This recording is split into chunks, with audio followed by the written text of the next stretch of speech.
Hello friend, welcome to my YouTube channel Unique Maths Edusofer to all of you friends.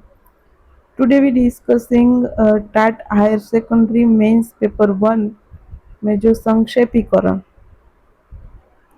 નો પ્રશ્ન હોય છે. સંક્ષેપીકરણના બે question હોય છે અને 10-10 માર્ક્સના બે ક્વેશ્ચન હોય છે. તો એ સંક્ષેપીકરણ કયા વેથી કયા ઢાંચાથી આપણે કરી શકીએ એના વિશે વિસ્તૃતમાં ચર્ચા કરીશું.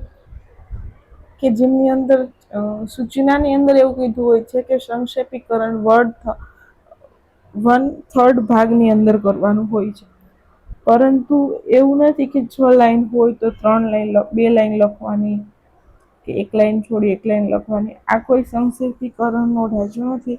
એની હકીકત શું છે એના વિશે આપણે વિસ્તૃતમાં વાત કરીશું. તો એના માટે વિદ્યાર્થી મિત્રો હજી સુધી વિડીયોને લાઈક નથી કર્યો તો એક વખત વિડીયોને લાઈક કરી दो, चैनल ने सब्सक्राइब कर दो, बिकॉज ऐसे ही न्यू वीडियो की नोटिफिकेशन आपको मिल रहा है. सो हम बात करेंगे कि સંક્ષેપીકરણ હકીકતમાં કઈ રીતે આપણે કરશું એનું એક ઉદાહરણ પણ જોઈશું. અને જે આ કન્ટેન્ટ લીધું છે ને, કન્ટેન્ટ ધોરણ 12ની ગુજરાતીની પાઠ્યપુસ્તકમાંથી લીધેલું છે. ઘણા મિત્રોને એ પણ ક્વેશ્ચન હોય છે કે તમે આ કન્ટેન્ટ ક્યાંથી લો છો, તો એનો સંદર્ભ પણ કહી દઉં છું કે ધોરણ 12ની પાઠ્યપુસ્તકની અંદરથી આ કન્ટેન્ટ લીધેલું છે. તો એની પ્રસ્તાવના જોઈએ તો તમે કોઈ પિક્ચર કે નાટક પૂરા 2.5-3 કલાક ખર્ચીને જુઓ છો. એના વિશે જ્યારે મિત્ર તમને પૂછે ત્યારે એના કહેવા માટે તમે એટલો જ સમય લો છો, ના 15-20 મિનિટમાં તો આખી ઘટના તેને સમજાવી દો છો. જોવા માટે આપણે 3 કલાક જોઈએ છીએ પિક્ચર, પરંતુ જ્યારે એ પિક્ચરને કોઈ ફ્રેન્ડે જોયું નથી, તમારા મિત્રોએ જોયું નથી, તો એને 15-20 મિનિટની અંદર તમે આખી ઘટના સમજાવી દો છો. તો 1 કલાક તમે કોઈ વ્યાખ્યાન સાંભળ્યું હોય પણ એના વિશે બીજાને માહિતી આપવી હોય તો 10 મિનિટ પૂરતી હોય છે. તમે કોઈ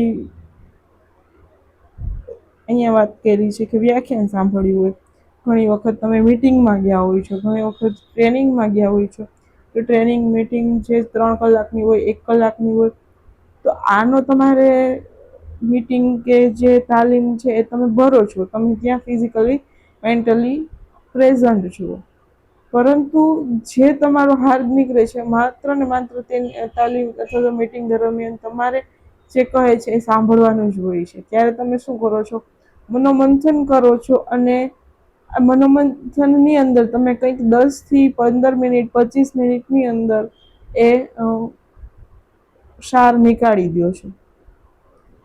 ઓકે, એવું જ અહીંયા કંઈક છે. ત્યાં તમને વ્યાખ્યાન છે, તાલીમ છે, ટ્રેનિંગ છે, મીટિંગ છે, એની અંદર ઘણા દ્રષ્ટાંતો પણ આપવામાં આવતા હોય છે.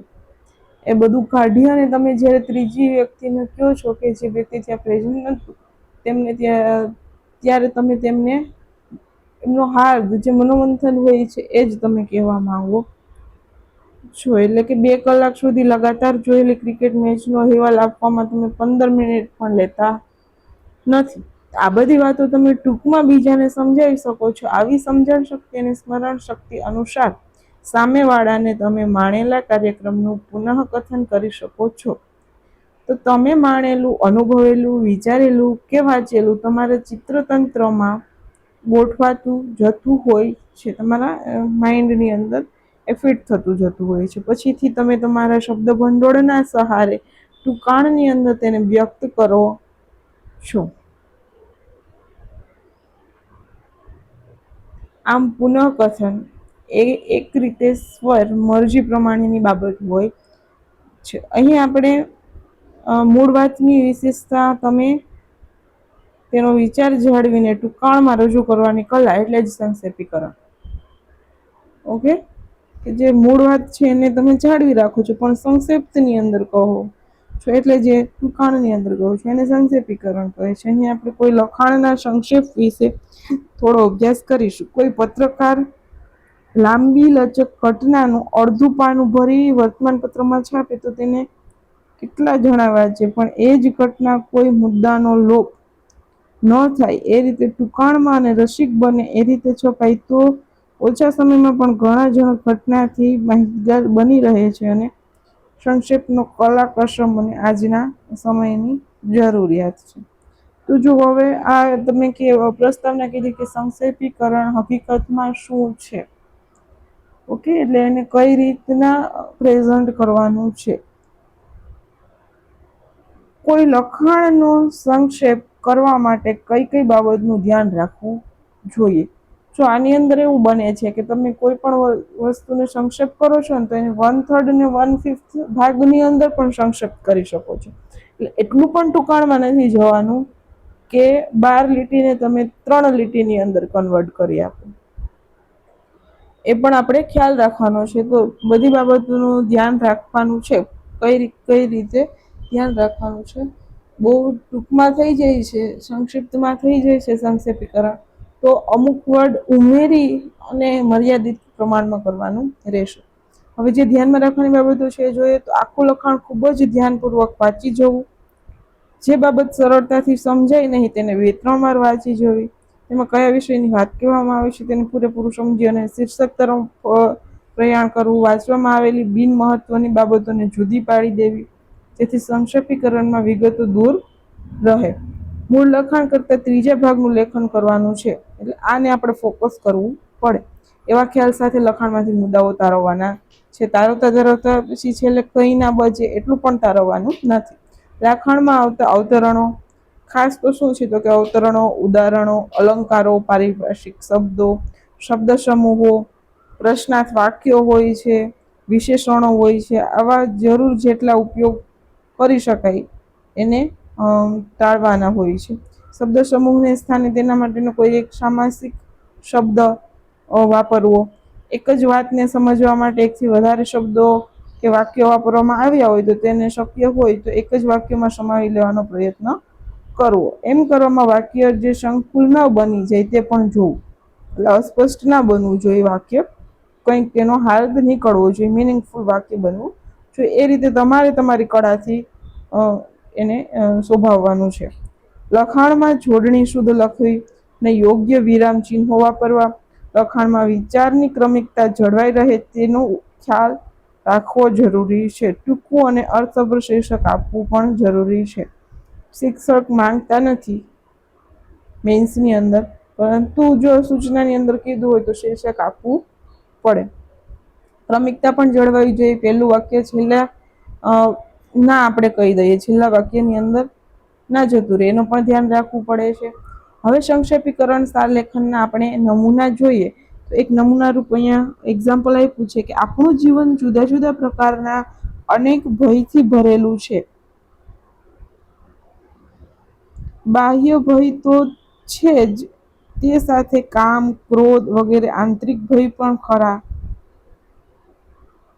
એટલે અહીંયા બાહ્ય આંતરિક ભયની વાત ન કરીએ, માત્ર ભયની વાત કરીએ તો એ વાક્ય એકની અંદર આવી જાય. એના એક્ઝામ્પલ છે, પ્રકારો છે. તેથી મનમાં જરા પણ ભય ન હોય તેવી પ્રવૃત્તિ કેળવવી પૂરેપૂરી શક્ય નથી. તે જ બધા ભયની સંપૂર્ણ મુક્તિ પામી શકે છે જેણે આત્માને ઓળખી લીધો હોય તે. જેને આત્માનું જ્ઞાન હોય, ભય વિનાની સ્થિતિ એટલે જરા પણ મૂર્છિત નહીં એવી સ્થિતિ. આ એક ઉદાહરણ કે ભય વિનાની સ્થિતિ એટલે જરા પણ મૂર્છિત ના હોય તેવી સ્થિતિ. પરાકાષ્ઠા એવી સ્થિતિને પ્રાપ્ત કરવા માટે નિશ્ચયની અત્યંત જરૂર છે. તે માટેના પ્રયત્નો હંમેશા ચાલુ રહે તો ભયની વૃત્તિ ઓછી થઈ શકે છે. આત્મા પર શ્રદ્ધા વધારવાથી પણ ભયવૃત્તિને ઓછી કરી શકાય છે. અત્રે એ જ ભૂલવું જોઈએ કે જેટલા ભય છે તેમના મૂળમાં આપણો દેહ છે. દેહ પ્રત્યેની મમતા આસક્તિ દૂર થાય તો ભયરહિત અવસ્થાને સહેજે પ્રાપ્ત કરી શકાય. તો આની અંદરથી હવે કઈ રીતે મનોમંથન કરશો અને કઈ રીતે તમે 1/3 સંક્ષેપીકરણ કરશો એના સમજૂતી જોઈએ તો સૌપ્રથમ તો પેરેગ્રાફની અંદર શબ્દ સમૂહો તારવી અને તેના માટેનો યોગ્ય શબ્દ પસંદ કરીએ. જરા પણ ભય ન હોય તેવી વૃત્તિ એટલે નિર્ભય વૃત્તિ, નિર્ભયતા અથવા તો નિર્ભય વૃત્તિ. તો એવું જ્યાં ઉલ્લેખ હોય કે જરા પણ ભય ના હોય તેવું, જરા પણ ભય ના હોય તેવું બીજી લીટીમાં ત્યાં નિર્ભયતાનો પ્રયોગ કરી શકાય. ભયથી સંપૂર્ણ મુક્ત એટલે ભય મુક્તિ કહી શકાય. અહીંયા જે ભયથી સંપૂર્ણ મુક્ત એટલે ભયની મુક્તિ. આત્માનું જ્ઞાન એટલે આત્મજ્ઞાન એક જ શબ્દની અંદર આવી જાય છે. ભય વિનાની સ્થિતિ એટલે નિર્ભયતા. જરા પણ મૂર્છિત ન હોય એવી સ્થિતિ એટલે સંપૂર્ણ જાગૃત અવસ્થામાં હોય. આત્મા પર શ્રદ્ધા હોય એટલે આત્મશ્રદ્ધા હોય, આત્મવિશ્વાસ નહીં, આત્મશ્રદ્ધા હોય. દેહ પ્રત્યેની મમતા હોય તો આ શક્તિ કહેવાય, દેહ ભાવ કહેવાય. ત્યારબાદ લખાણમાં આ પ્રમાણે મુદ્દાઓ તારવવા. મનુષ્ય જીવન ભયથી ભરેલું છે. જો અહીંયા આપણું જીવન જુદા જુદા પ્રકારનું ભયથી ભરેલું છે. આપણું એટલે મનુષ્યનું જીવન ભયથી ભરેલું છે એવું એક વાક્યની અંદર કહી શકીએ, ટૂંકા શબ્દોની અંદર. નિર્ભયતા કઠિન, આત્મજ્ઞાન, ભયનું મૂળ દેહ, દેહનો નાશ એટલે ભય મુક્તિ. હવે જો મુદ્દાઓને જોડી અને સળંગ વિચારખંડ લખતા જવું તો આ પેરેગ્રાફમાં એવા કોઈ ઉદાહરણો, અવતરણો, અલંકારો વગેરે નથી. એટલે સાંસિક શબ્દો જ પદક્રમ, પદ સંવાદનો ખ્યાલ રાખીને ગોઠવવાના છે.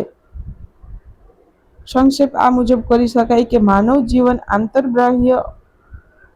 આંતર અને બાહ્ય બંને શબ્દ આવી જાય છે. માનવ જીવન અનેક ભયથી ભરેલું છે. કે શું છે? આપણું જીવન જુદા જુદા પ્રકારના ભયથી ભરેલું છે. બાહ્ય ભય તો છે જ, સાથે સાથે કામ, ક્રોધ વગેરે આંતરિક ભય પણ ખરા. તો એક જ લીટીમાં કેવું હોય તો માનવ જીવન આંતર અને બાહ્ય ભયથી ભરેલું છે. નિર્ભયતા કેળવવી અઘરી છે. શું કીધું બીજી લીટીમાં? તેથી મનમાં ભરેલા ભયનો હોય તેવી વૃત્તિ કેળવવી પૂરેપૂરી શક્ય નથી. એટલે નિર્ભય બનવું પૂરેપૂરું શક્ય નથી. એટલે અઘરું છે. નિર્ભયતા કેળવવી સરળ નથી એમ પણ કહી શકાય, અઘરી છે. અહીંયા જો વિરોધાભાસ ને હકારાત્મક બંનેની અંદર કીધું છે, પણ પોસિબલ હોય ત્યાં સુધી આપણે હકારાત્મકની અંદર સંક્ષેપીકરણનો આન્સર આપીશું કે નિર્ભયતા કેળવવી અઘરી છે. નિર્ભયતા કેળવવી સરળ નથી એ પણ વાક્ય સાઈડમાં કહી શકાય. ભય મુક્તિ સ્થિતિ પ્રાપ્ત કરવા આત્મજ્ઞાન અને આત્મશ્રદ્ધા વધારવી જોઈએ. અહીંયા સુધી થઈ ગયું. ભય વિનાની સ્થિતિ છે.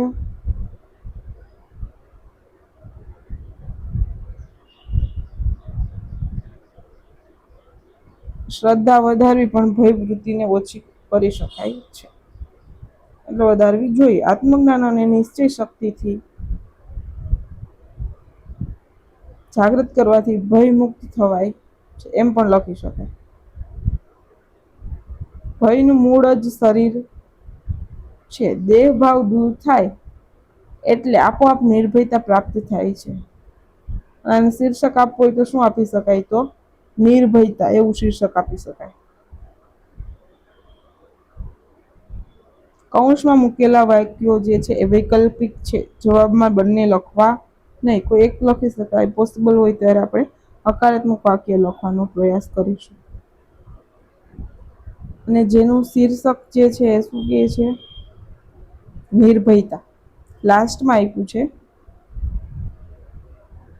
આખો પેરેગ્રાફ વાંચી અને પછી આપણાને જો શીર્ષક આપવું હોય તો કેવું શીર્ષક આપી શકીએ? તો નિર્ભયતાનું શીર્ષક આપી શકીએ. ત્યારબાદ એક છે નંબર, એના પછીનો એ આપેલો છે અહીંયા સંક્ષેપીકરણ, અને જેનું શીર્ષક થશે જીવન કળા અથવા તો પ્રગતિનો પંથ. તમે તમારી રીતે આપી શકો. એટલે જીવન, એના અહીંયા એક જ આપેલું છે શીર્ષક, પણ તમે તમારી અનુકૂળતા અનુસાર આપો તો પણ એ શીર્ષક યોગ્ય કહી શકાય. નિર્ભયની જગ્યાએ નિડરતા આપો તો પણ ચાલે. અહીંયા પેલા સંક્ષેપીકરણની અંદર નિડરતા આપો તો પણ ચાલે. એટલે કંઈક રિલેટેડ હોવું જોઈએ શીર્ષક છે. એના પછીનું જે છે નેક્સ્ટ, એની અંદર છે જીવન કળા ਅਤੇ પ્રગતિનો પંથ. એ તમે અહીંયા જોઈ શકો છો સ્ક્રીન ઉપર. આ તમારું હોમવર્કની અંદર છે, જોવાનું નથી.